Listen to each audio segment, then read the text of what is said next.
Welcome everyone to Daf Yomi 1 week at a time.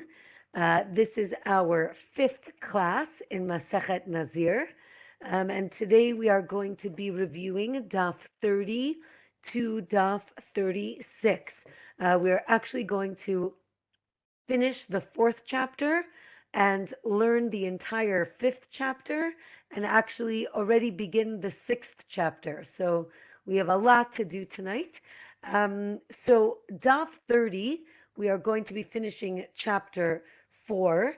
We were talking about money that was set aside by a person to buy their sacrifices, and then they died, and what we do with that money. So the Mishnah tells us on Daf 30 that a man can use his father's unspecified funds for his own sacrifices when he concludes his Nazir process.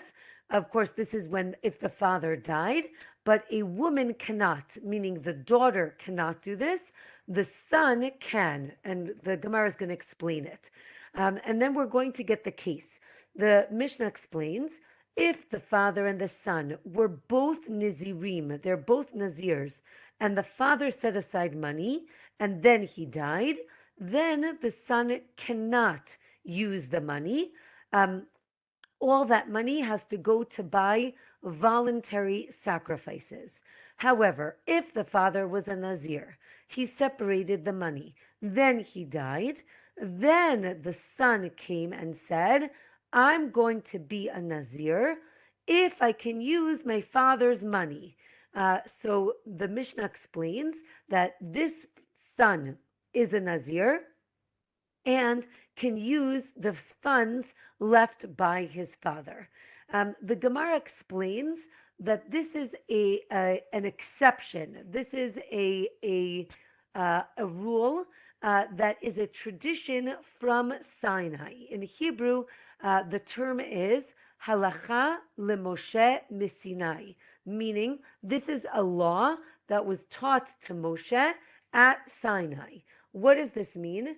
That there's no pasuk, there's no verse to teach this specific rule, and it's not necessarily logical. It's the tradition that we have that this works, meaning the father set aside money, he died, the son can become a Nazir and use the money. Because it's a halacha l'Moshe Misinai, because it's a tradition, we can just say it is the way it is, and not say, well, what about the daughter? So the answer would be, that's the law. The law is the son can do it and not the daughter. The Gemara challenges this and says, well, maybe it's really about inheritance, right? We know that the son inherits the father, whereas the daughter doesn't. But if you all remember, we did learn that if there's only a daughter, so then the daughter does inherit the father. And therefore, the Gemara concludes that it is a tradition. It's not, as I mentioned before, it's not due to logic. However, it's the tradition. The son can do it and not the daughter. Okay, if now the Gemara asks, what if there are two sons? Is it first come, first serve, whichever son becomes a Nazir first can use the money? Or is it like inheritance law? And as we know, if there are two sons, then they need to split the money. The Gemara is going to continue these questions. Those of you who have been learning for a while, you'll recognize this flow. When there are numerous questions without any answers, we know that something is coming, and that something is what we call teku, right? Teku means we don't know the answer. We need to wait till Eliyahu Hanavi comes. He is the right, Elijah the prophet. He is the one who's going to teach us what the law is, but we're not sure the answer to any of these questions. So again, the first question was two sons. If we're saying, again, our two competing values are, is it just this is the rule, that's the tradition, or is it based on the fact that it seems to be like an inheritance? If it's inheritance, what if the firstborn is the one who's a Nazir? Does the firstborn get double? Right? We know that a firstborn, a Bechor, would get double of the inheritance. Or is it again like inheritance in the sense that the firstborn only gets double if it's regular money, but if it's sanctified money, right, money that is hekdesh, that was set aside for a sacrifice, then the bechor, the firstborn, does not get double. What if the father was one type of Nazir and the son becomes a different type of Nazir? Does it mean, does it does this only work if it's the same type of Nazir or even if it's different? And the last question is, if the father was an impure Nazir, right? If he set aside his sacrifices because he became impure, versus if the son is now setting aside sacrifices because he's pure at the end of the process, or vice versa.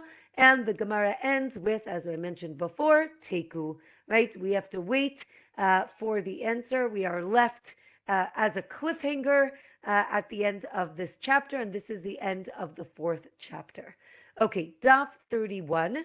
We're going to begin the fifth chapter. So the Mishnah tells us, Beit Shammai say that if you made something sanctified, right, kadosh, if you made something hekdesh, kadosh, by accident, it is sanctified, meaning even if you didn't mean it, it becomes sanctified. Beit Hillel say it is not sanctified. And we'll see how this works, what the context is. So here we have a case. If you say, the black ox that comes out of my house is going to be sanctified, and then a white ox comes out of the door, Beit Shammai says the white ox is sanctified, becomes kadosh. Beit Hillel say, no, you said black, this is white, so it doesn't work. The next case, you say, you put your hand in your wallet and you say, the gold coin that I pick up first is sanctified, and let's say you pick up a silver coin. Beit Shammai say it's kadosh, it's sanctified. Beit Hillel say it's not. The last case in the Mishnah, there is let's say you have a whole cellar of barrels, and you say the wine barrel that I open is going to be sanctified, and you open it up and it's oil, right? Two things that you would store in a barrel would be oil and wine, and you see that it's oil. Beit Shammai say, again, it's sanctified. Beit Hillel say it isn't. Okay, so the Gemara explains. What is the reason behind Beit Shammai? Why do they say it's still sanctified? They say it's like Tamara. If you remember, we have learned this concept before. Tamara is when you have a sanctified animal and you say, oh, you know what? I have a better animal. I want to, transfer the sanctity that I put on this animal to the other animal. So that animal is called a Tamura. Tamura means in exchange. However, the Gemara teaches us that Tamura works in the sense that you can make the second animal sanctified. However, the first animal does not lose its sanctification, meaning you do not transfer it and take it away from the first one. Rather, the first and the second animal are now both sanctified. So the Gemara explains, just like Tamura makes something sanctified, even if you do it by accident, so too here, you should, even if you do something by accident, it becomes sanctified. Beit Hillel say, no, it's only Tamura that works, meaning that works even accidentally, because the sanctification already exists, right? You're I guess not moving it over, you're sharing it to the other animal. But in our case, you are taking something and sanctifying it out of nowhere, right? You're not moving it from one place to the other. So Beit Hillel say it doesn't work. Um, but then the Gemara asks, wait a minute, but you said the black ox, and a black ox doesn't come out. Why should the white ox be sanctified? So we have a few explanations.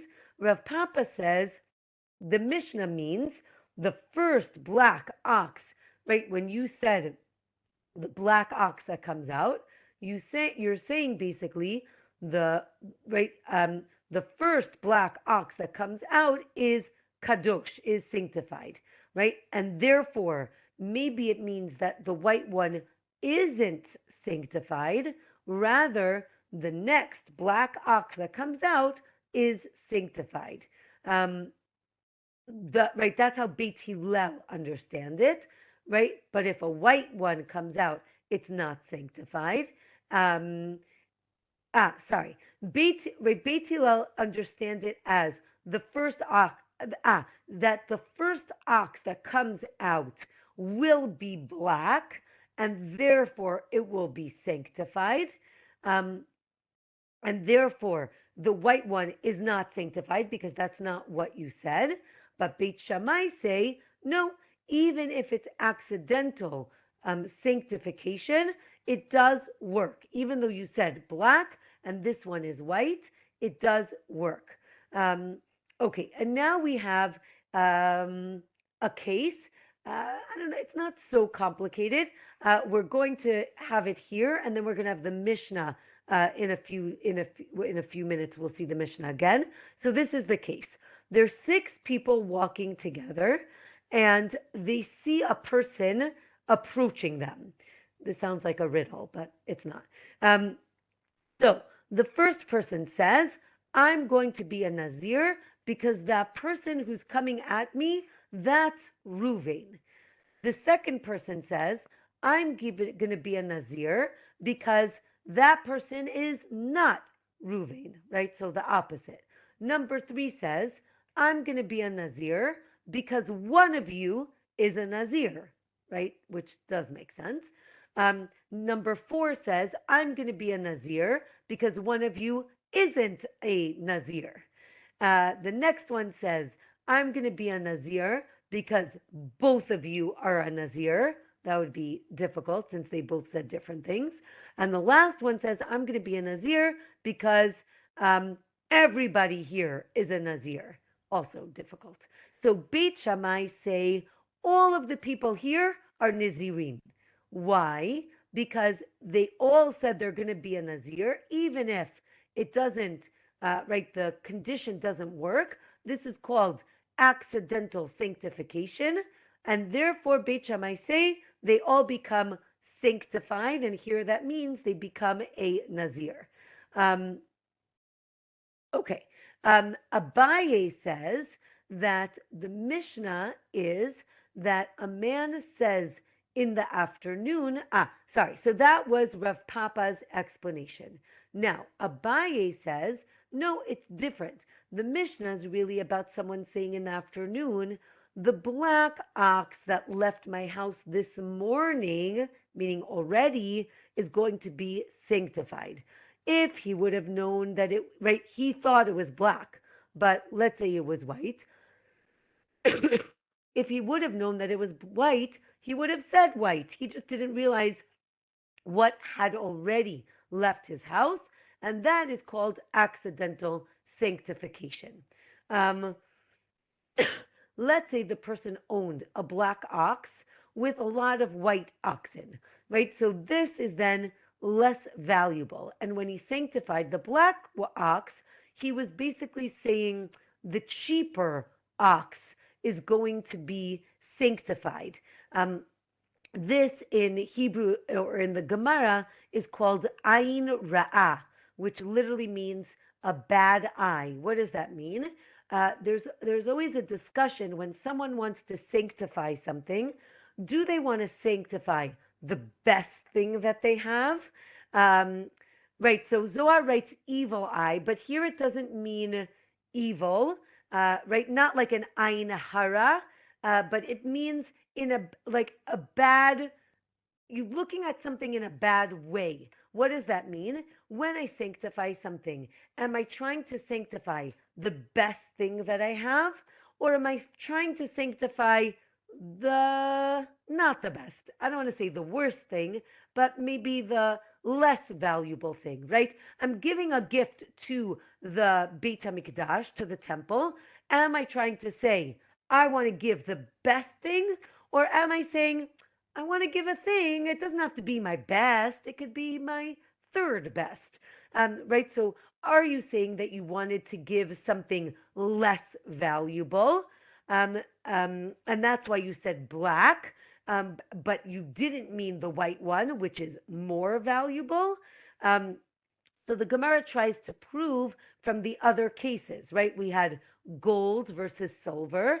How about oil versus wine, right? So the Gemara says oil is more expensive than wine. So here we see it's ayin tova, meaning you're trying to give the better thing. And the Gemara says no, in the Galil, right, in the north of Israel, wine is more expensive, and therefore you're trying to, again, give the lesser thing, the oil, as opposed to the wine, right? Those of you who have been to Israel, there are many wineries up in the north of Israel because the grapes are very good there, and we see already from the time of the Gemara. Right? The Gemara says, no, maybe these are all regular oxen, black and white are the same value, and therefore we're not talking about the way people sanctify things. And then the Gemara and here by saying some oxen, right? They're all good. They're just good for different things. So the black oxen are good for their skins, the white oxen are good for plowing, and the red oxen are good for their meat. So just in case you're a cow herder or a cowboy, you should know what's good for what thing. Okay, let's say, now let's do the Mishnah on Daf 31. A person is a Nazir, and then they drink wine, and then they try to annul their vow, right? Because they messed up and maybe they feel bad, or maybe they don't want to do this anymore, it's too hard. So they try to annul their vow, and the sage says no, right? No, you took a vow, why should I annul it? So then the Mishnah teaches us that the person is a Nazir from when they took the vow originally, right? Even though they messed up in the middle, that doesn't seem to count. Um, if the sage does annul the Nazir status and there were already animals separated, so then those animals can go back to the flock. Now, this is difficult for Beit Shammai, remember, because Beit Shammai say that even if you accidentally sanctify something, it remains sanctified. So this seems to be complicated for Beit Shammai. And then Beit Shammai, so that's the complication for Beit Shammai. Now Beit Shammai challenge Beit Hillel, and they say, wait a minute. There are cases when you sanctify something accidentally and it works. What's the case? The case is what's called Ma'aser Behema, which basically is the tithing of the animals. We don't only tithe vegetable produce, we also tithe animals, which means that if you, again, you the cowboy, if you're a shepherd, if you own flock, so let's say you have sheep, at the end of the year, you put them all in a corral. As I hope I think that's the term for flock for sheep or goats, maybe, I don't know, or the pen or whatever it's called. And then what they do is you put in all the animals that were born that year, and then you let them out one by one, and you count them. 1, 2, 3, 4, 5, 6, 7, 8, 9, 10, you mark, and that 10th animal is brought as a sacrifice to to the Beit HaMikdash, to the temple. Now, Beit Shammai challenged Beit Hillel, and they say, if you miscount and you made the ninth animal, when it came out, you said 10. So now that animal becomes sanctified. Then you realize you made a mistake. So then you say 10 again. Both of those animals are sanctified. Or if you do, let's say, 10 and 11, that also works. So basically 9, 10, and 11 could be accidentally sanctified, and that does work. So Beit Hillel say it's not the rod that makes it sanctified, it's the verse. There's a verse that says that even if you accidentally, right, if you made 9, 10, it works. Now, what's interesting is if you made number 7 number 10, it doesn't work. So it's something very specific, and it's only for numbers 9, 10, and 11. Okay.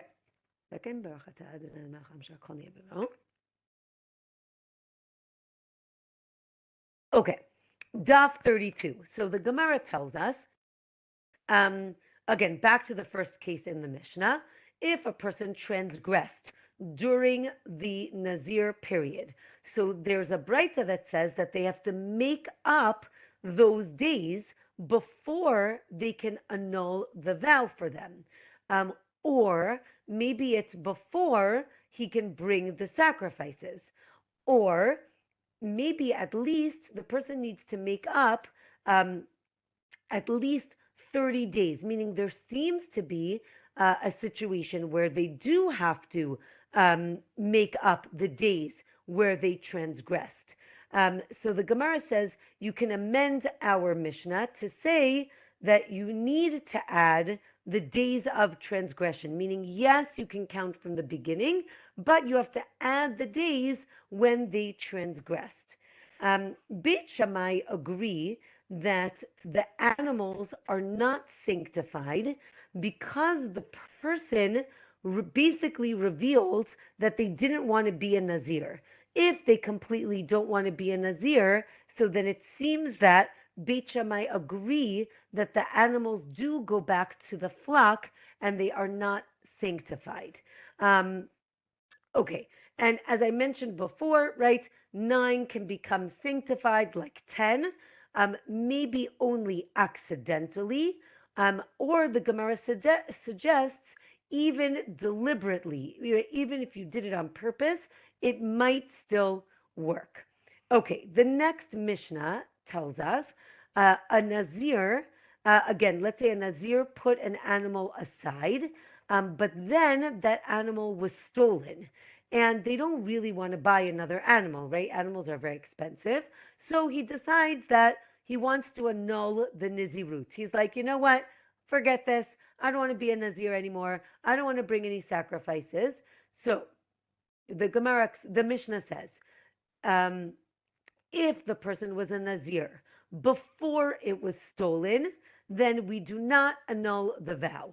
However, right, because basically the only reason he wants to annul the vow is because of the theft, and that doesn't count.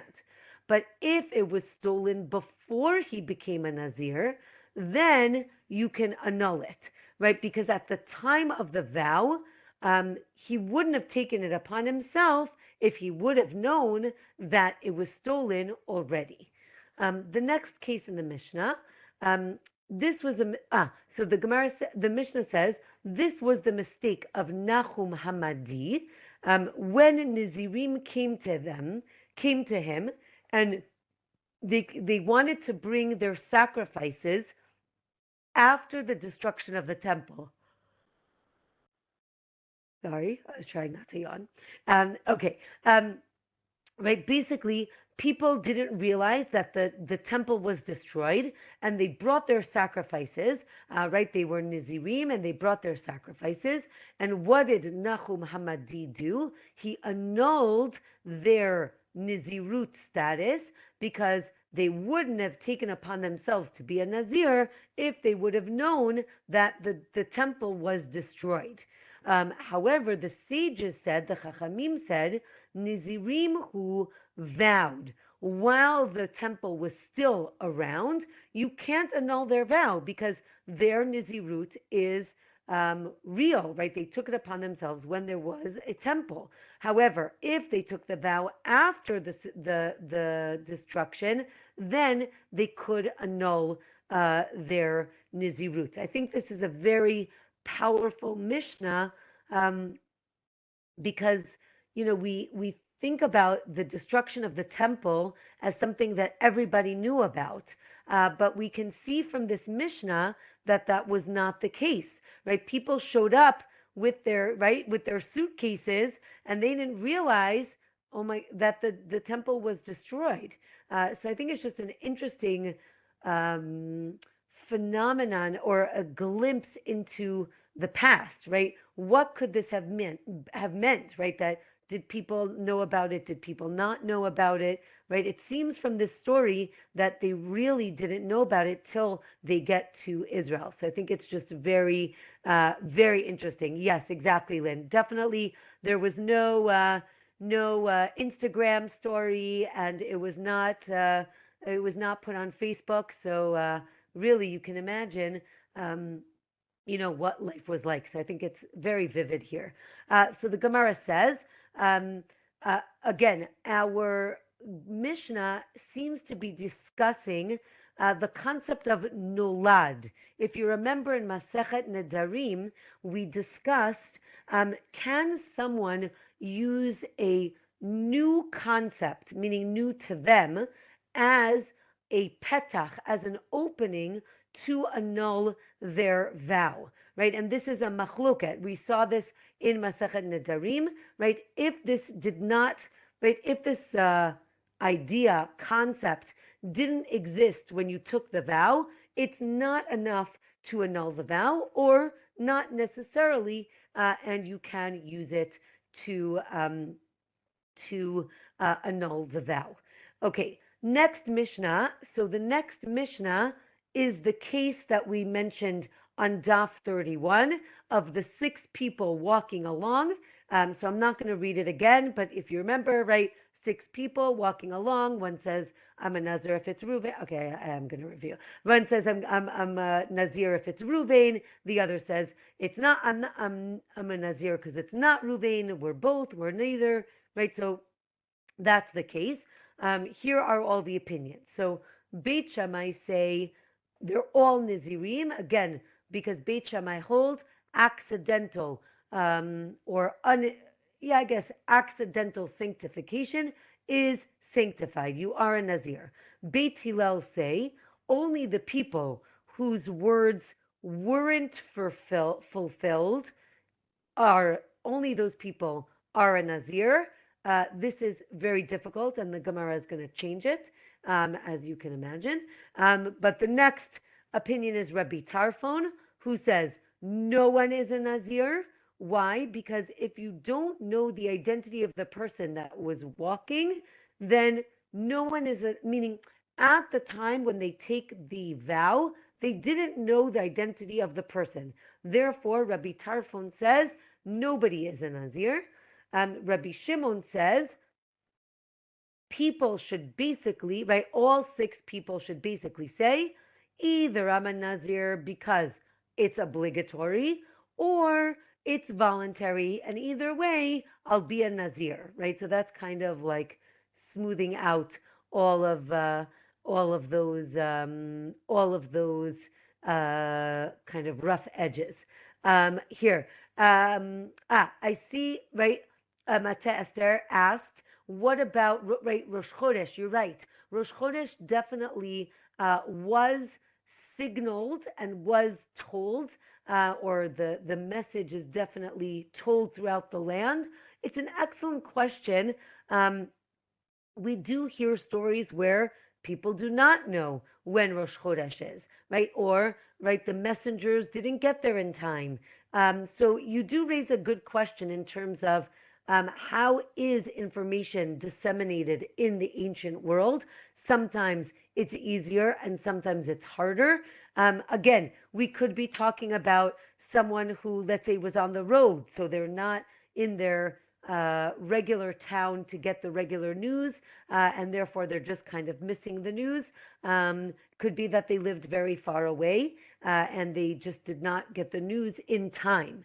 But you are right in terms of how news gets disseminated in terms of distances. Okay, let's go back to the Gemara.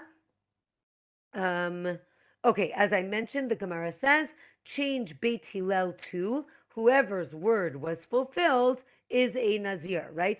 If the person is Ruvain and you said you're going to be a Nazir if it's Ruvain, so then you're a Nazir if it's Ruvain, and vice versa. If it's not, then you're not. Daf 33 tells us, right, or maybe Beit Hillel holds that a person needs to make two vows, right? I'm a Nazir if that person is Ruvain, and then the person said, no, I'm a Nazir if he isn't Ruvain, right? So we go according to the second vow that the person made. Rabbi Tarfon says, no one is a Nazir because at the time of the vow, they weren't sure who the person was, right? And Rabbi Tarfon holds you can't have a doubt when you're making a vow. You need to be very sure about what you're taking a vow about. Those of you who are not learning Daf Yomi with a Gemara, it would be interesting for you to know that Daf 33 only had it only had 6 lines on it on the entire daf, meaning both sides, 6 lines on Amud Aleph, and an entire page on the Amud Bet was an entire page of Tosfot that really discussed this idea of, again, this accidental vow. So it's just interesting to know. I'm not sure if it's the shortest daf in Shas, but that should be something we should look up because it was definitely very short. Okay, daf 34. A person says, I'm a Nazir if there are 100 core. Core is a volume, right? So let's say we would say if there is 100, right, we would say maybe pounds of grain in this pile. So then I'm going to be a Nazir. And then when you get to the field, that pile of grain was stolen or lost. So what do? Rabbi Shimon says the person is a Nazir. We say it's as if we know that there was that amount there. So therefore the person is a Nazir. Rabbi Yehuda says, no, the person is not a Nazir. You can't check, and therefore the person is not a Nazir. Okay, last Mishnah in the 5th chapter. We now have 9 people because 6 wasn't confusing enough. 9 people, and they see an animal walk by. Now, this is a very special animal. It's called a koi. Koi is a hybrid of a domesticated and a wild. Could be a donkey or a goat. I'm not sure exactly, but it is a hybrid. And the Gemara always uses this case as what we would call a safek, right? A doubt. We don't know if the koi, meaning nobody knows, halachically, in Jewish law, we don't know, is this animal a wild animal or a domesticated animal? In Hebrew, right, a behima or a chaya. Why is this important? Because there are different laws regarding a domesticated animal, a behima, as opposed to a chaya, which is a wild animal. So now, because it is a safek, it becomes complicated. So here is our case. 9 people. Person number 1 says, I'm a Nazir if it's a chaya, if it's a wild animal. Number 2 says, I'm a Nazir if it isn't a wild animal. As you can see where this is going. Number 3 says I'm a Nazir if it's a behemah, a domesticated animal. Number 4 says if it isn't a behemah. Number 5 says I'm a Nazir if it's a wild animal and a domesticated animal. Number 6 says I'm a Nazir if it isn't a wild animal or a domesticated animal. Number 7 says I'm a Nazir if one of you is a Nazir. Number 8 says I'm a Nazir if none of you, right, if no one is a Nazir. Number 9 says I'm a Nazir if all of you are Nazir. So again, right, so the end of the Mishnah is all 9 are Nizirim like Beit Shammai, meaning this is all mistaken Nizirut, but they're still Nizirim because as we said, like Beit Shammai, so they all are considered Nizirim. So the Gemara explains there's a Braita, 9 of them are Nizirim, right? That seems to be our Mishnah. Or one person takes on 9 Niziruyot, meaning 9 sets of being a Nazir. What would be the case, right? If one person said the first 6 statements, and then the last 3 statements need to be right based on the person, and basically this is constructing a very creative case. And with that, we finish the 5th chapter. Yes, Zohar is saying this reminds her of Yevamot. I agree as well. Definitely confusing. And now we are moving on. The Mishnah tells us on Daf 34. This is the beginning of the 6th chapter. There are 3 things that are forbidden to a Nazir. So this will be good. It's always good at Daf, what did I say, 34, to get the basic laws. So 3 things are forbidden, right? Impurity, getting a haircut, and grape products. And all things that are related to grapes combine for the unit, for the measurement of a kazait, right? Kazait, really the word means an olive volume. That is usually the volume for any food that is forbidden.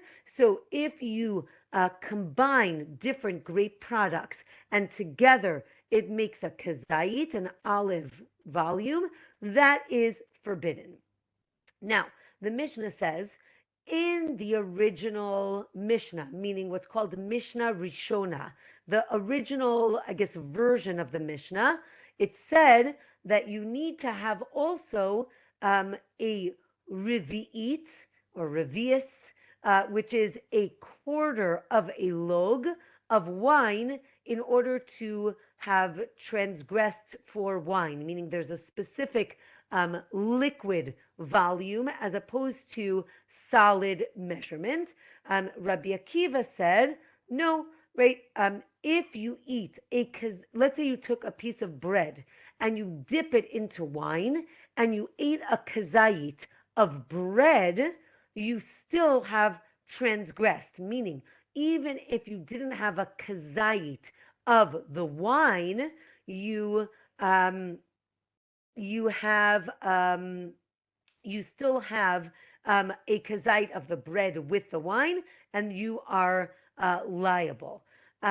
So again, as we said, right, you're liable for drinking wine, eating grapes, even eating grape seeds and the grape skins, or maybe only if you ate 2 seeds and 1 grape skin. This is based on the verse. The Gemara is going to teach it in a minute.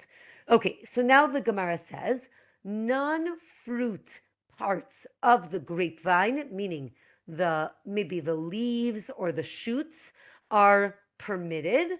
That's opinion number 1. Or no, they are also forbidden. And from here, we get into a very technical sugya, a very technical portion of the Gemara. So I'm going to summarize it. Those of you who are interested in Gemara principles, this is an amazing daf. Those of you who are less excited about that, so this will be less exciting to you. So let's understand. There are, if you remember, I think I even taught it like 3 years ago. There are certain principles, actually 13 principles, by which the sages interpret verses in the Torah. We have things called they're basically rules. So one of them is kal vachomer, right? When we compare two things, a lenient thing to a stringent thing, we can learn something from one another. So today we're going to learn the principle. In Hebrew, it's called klal prat klal, which basically means a klal is a generalization, a prat is a not limitation, which is a specification. So we have like generalization and specification. So if you have like basically a sandwich, either klal prat klal or the opposite, prat klal prat, so then you're going to understand that verse in a very specific way, which I'll explain in a minute. Another way to understand it is what's called ribui and miut. Now, these words sound similar. Ribui means an extension and or amplification, and miut means to limit something. Now, the words sound similar, but these two principles are the practical application is different. So let's explain it, right? So basically, we have the verse. What does the verse say? A Nazir must abstain from wine and aged wine. So this is a limitation. So mi'ut, or a prat, we'll see in a minute. The verse then continues, anything from a grapevine, right? So that's a more general statement. And that, right, so if you have a mi'ut, a limitation, followed by an amplification, so then what did that amplify? It amplifies everything, right? This includes everything, meaning including the leaves and the shoots and anything connected to the grapevine that is edible, but it excludes things that are inedible, right? The actual hard branches would not be a problem. That's one way to understand the verse. Another way to understand it is, again, as we said, prat, klal, prat, and then in that scenario, we say anything similar to the prat, to the specific things that are listed, are going to be included. So what did we say? You can drink wine and aged wine. And therefore, what are we going to learn? Anything that is a fruit or is a waste product of the fruit, like the skins and the seeds, that is going to be prohibited. However, right, leaves and shoots are not fruit, and therefore those things are excluded. So if I hope you followed, but basically the point is, depending how you interpret the verse, you will either include things or exclude things. So it's just very interesting to understand how the sages applied different principles. In general, there were schools of thought that used one principle over the other, right? Because there's no distinction in the verse. The verse does seem to be expansive and then limiting. And the question is, do you use this principle or the other? And that will lead to different things being included versus excluded. So I just thought it was just very interesting to understand how these things are understood. And Daf 35 continues again with this concept. Rabbi Elazar learns the klal prat klal. Again, that's the generalization, specification, and then generalization again. And he uses it in other scenarios as well. The Gemara quotes different scenarios or different verses where we use this this principle and how it works. So one is about guarding different things. The other is talking about animals that are used for the burnt sacrifice. And the Gemara goes through each one and explains how each one is, again, the beginning of the verse is a generalization, a klal. The middle of the verse is a prat, it specifies, and the end of the verse, or it could be the next verse, is again a generalization, and therefore we only learn things that are similar to that middle category, to the specific things. Okay. The Gemara continues again, other ways that we use klal, prat, klal. What about if there's only two? Meaning, so let's say you had prat and then klal, which was our case, a specification and then a generalization. So then, as we saw, this would include the leaves and the shoots, meaning it would include it. If you had a mi'ut and then a ribui, right, if you use the other way of understanding it, again, limitation and then amplification, that's mi'ut and then ribui, it would include the shoots, but not the leaves, right? So again, different things are included as opposed to other things.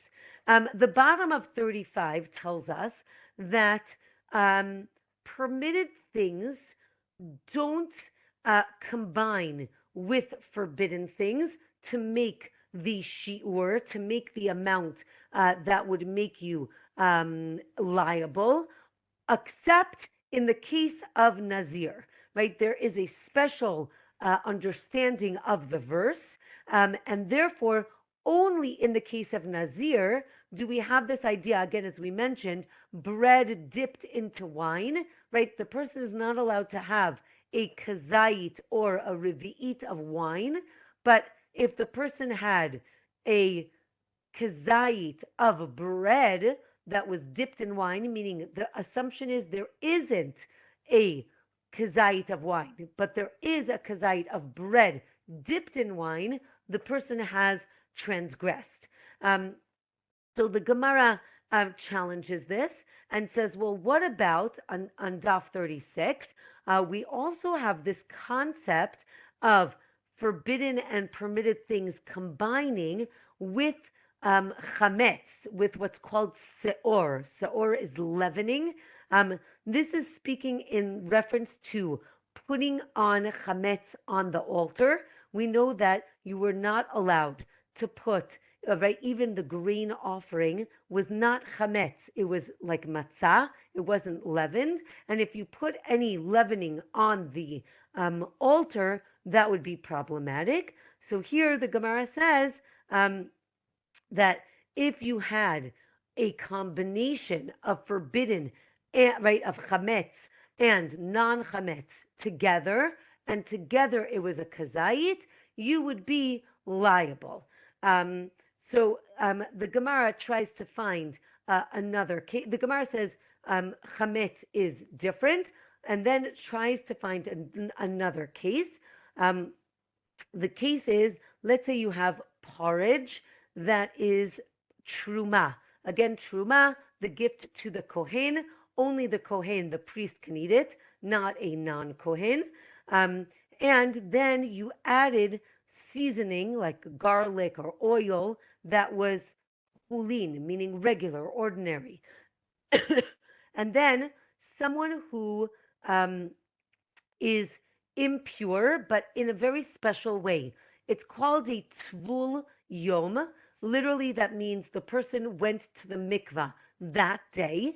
And in the time of the Gemara, right, a person who is impure, if they went, right, they go to the mikvah during the day, as opposed to women nowadays who go to the mikvah at night. You went to the mikvah during the day, and you're partially purified, and only when the sun goes down, what's called ha'arev shemesh, when the sun goes down, then the person is completely purified, meaning there's an active part and almost a passive part, meaning the day needs to end and then they become completely pure. So if this tvul yom touched this porridge, again, truma is very susceptible because it's sanctified. It's susceptible to impurity.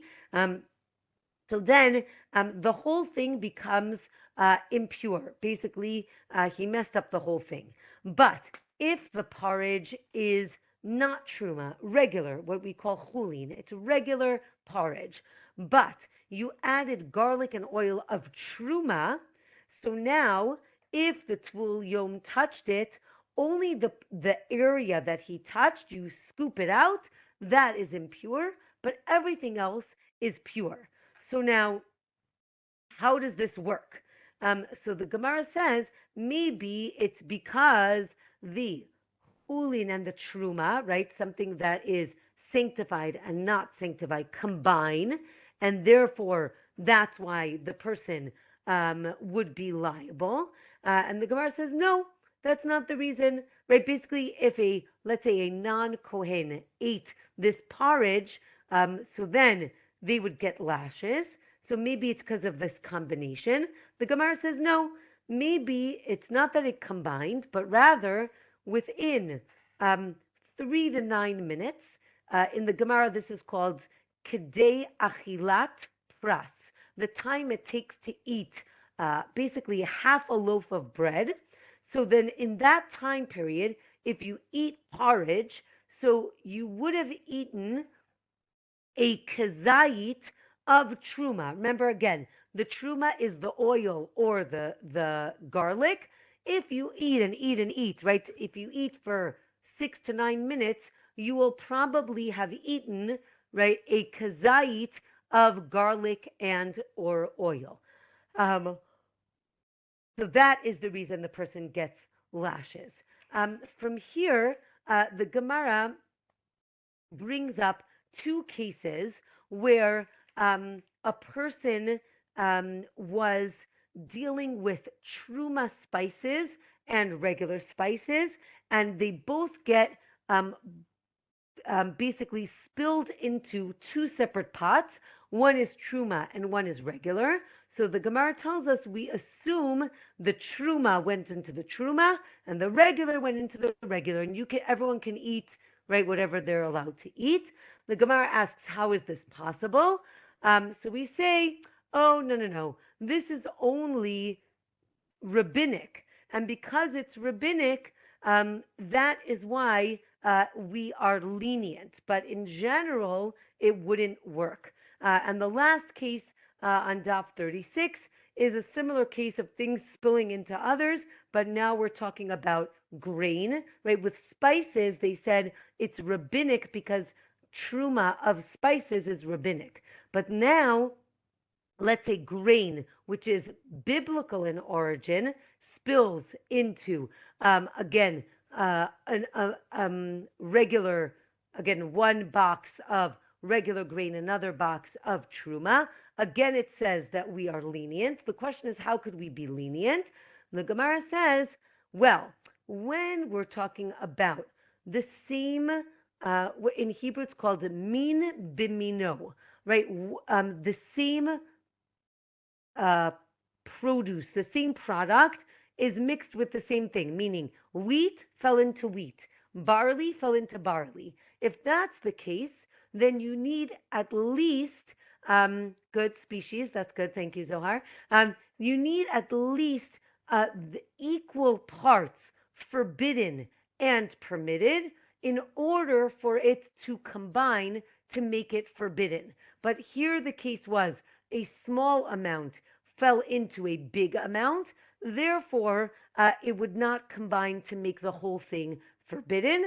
Another interpretation is because nowadays when we don't have the temple, truma in general is dirabanan, is rabbinic, and as we know, when we're in doubt with a rabbinic law, we are more lenient, as opposed to when we're in doubt for a biblical law, we are more stringent. So that went up a little bit into Daf 37. With that, I wish everyone a wonderful day. A few notices. So one, anybody who lives in Israel, we are going to be having a get together this Friday morning. If you would like to join us, please email me and let me know. It'll be 9:30 Friday morning in Jerusalem. Next is next week's class because it is Purim next week. For those of you, right, for everybody actually, it is Purim. It's a little complicated here in Israel because in Jerusalem, well, for everybody else, Purim is Monday night, Tuesday. In Jerusalem, it is Tuesday night, Wednesday, and therefore, basically, Purim becomes a 2 to 3 day holiday here in Israel. So, because it's complicated, we are going to have our class next week on Sunday. Sorry, I keep switching days, but it's Purim, so that's okay. V'nahafochu, right? We are going to switch things around. So, class is going to be next week, Sunday, 6 p.m. Israel time. So I will try to remember. I'll try to remember to send an email before Shabbat, Sunday 6 p.m. And really wishing everyone, first of all, a meaningful fast for wow, the fast, Tanit Esther. I'm like, so, right. Tanit Esther on Monday. And then we will, Be'ezrat Hashem, be celebrating Purim. So very exciting. And that's it. Wishing everyone a wonderful week. Shavua Tov and Shabbat Shalom.